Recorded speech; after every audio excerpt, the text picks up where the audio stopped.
Workers of the National Commission for Civic Education are on strike. They are protesting the Fair Wages and Salaries Commission's failure to honor a 7-day ultimatum to reconvene negotiations for better working conditions for civic educators. Joy News' Fred Kwame filed the following report. The National Commission for Civic Education Division of the Public Service Workers Union of the Trade Union Congress tabled an increment for 5 existing allowances and the introduction of 2 new allowances before the Fair Wages and Salaries Commission.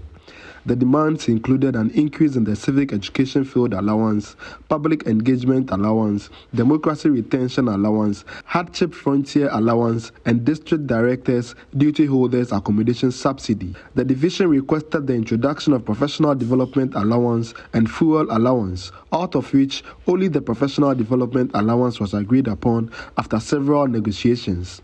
The division, however, rejected the approved 2% of the proposed 10% increment of the Civic Education Field Allowance and 100 Ghana cedis of the proposed 500 Ghana cedis increment for the accommodation subsidy. Clement Mamadou is the Volta and Oti Regional Chairman of the National Commission for Civic Education Division of the Public Service Workers Union of the Trade Union Congress. And so we went into Georgia agreement and disagreement, and we gave them an ultimatum of 7 days that they should consult their employer. You know, Fair Wages also has an employer, which is the government. They should go to the bigger employer and tell the bigger employer that they have come to us with the mandate that they have been given. But we say we disagree, we are not satisfied, it is disheartening, it is making our work not being recognized, especially with the volatile democracy that we have.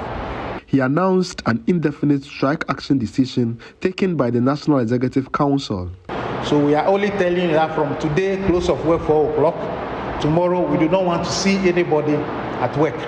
All offices are locked. We have informed the management of the regions together, and we expect that they also comply with us.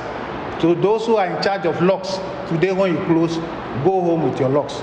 Those who are in charge of movable equipment, when you close, take full force of them.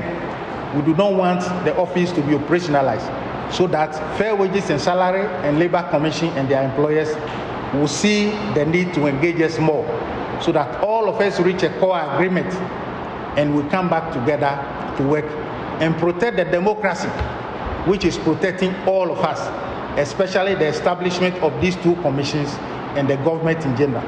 Because without our talks, I don't think that the democracy will be protected for a government to be in place. Fred Kwame, Joy News. Ho.